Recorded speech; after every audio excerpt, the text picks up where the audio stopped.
Salut, moi c'est Benjamin. Hola, moi c'est Iris. Et du coup, on vient de finir notre première partie de service civique donc dans les Andes, à Tabacundo, à 1 heure de Quito. Alors ce qu'il faut savoir sur la ferme agroécologique dans laquelle on était, c'est que elle était située dans une mer de plastique au niveau autour. Il y avait une mer de plastique qui était liée à l'exportation des fleurs. Et c'est dans ce contexte-là que nous on a participé à cette ferme de maraîchage agroécologique avec un chef qui sont donc des experts d'Équateur en agroécologie.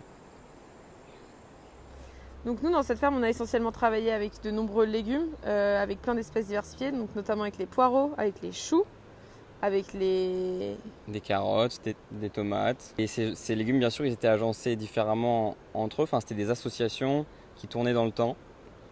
Et nos tâches, c'était essentiellement, c'était lié à la plantation, la préparation des semis. Il fallait J'ai abonner. pas mal travaillé avec les tomates, donc dans la serre pour amarrer environ 1000 tomates. Ce qui était chouette, c'est qu'on pouvait voir le processus du début jusqu'à la fin. C'est-à-dire qu'on n'était pas seulement en train de planter, on était aussi en train de récolter, de préparer pour la commercialisation. On avait même le luxe de pouvoir prendre tout ce qu'on voulait dans le jardin pour se faire notre nourriture. Voilà, donc en plus du maintien, on va dire, des plantes, il y avait la gestion du sol. À ce niveau-là, on a appris à faire des lits avec des méthodes traditionnelles Inca. Donc pour nourrir tous ces sols, on avait un espace dédié qui était la grange. C'était un lieu assez important pour notre chef, où il concoctait pas mal de petites potions magiques. Ouais, il y avait des fertilisants organiques, donc il s'agissait de prendre les micro-organismes, de les faire grandir et ensuite de les injecter dans le sol pour faire des sols vivants. Du coup, pour compléter tout le système, on avait des poules qui servaient à enrichir le sol naturellement.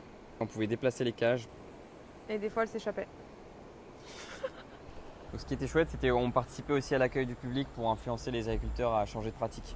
Ce qui était particulièrement enrichissant dans ce volontariat, c'était de partager chaque moment de famille. C'est-à-dire que le midi, on mangeait avec eux. Et il y a d'autres moments plus rares où on a pu participer à des rituels des Andes. On a également fait plein de fêtes avec eux, voilà, que ce soit des anniversaires. Ils nous invitaient à chaque moment pour partager, pour boire aussi ensemble. Donc comme vous pouvez le voir, donc là on a changé de décor. On n'est plus dans les Andes, on est parti en Amazonie pour commencer la deuxième partie de notre mission. Ça va se dérouler donc avec Trésor de nature, cette fois-ci en agroforesterie de cacao et en reforestation. Voilà, ciao!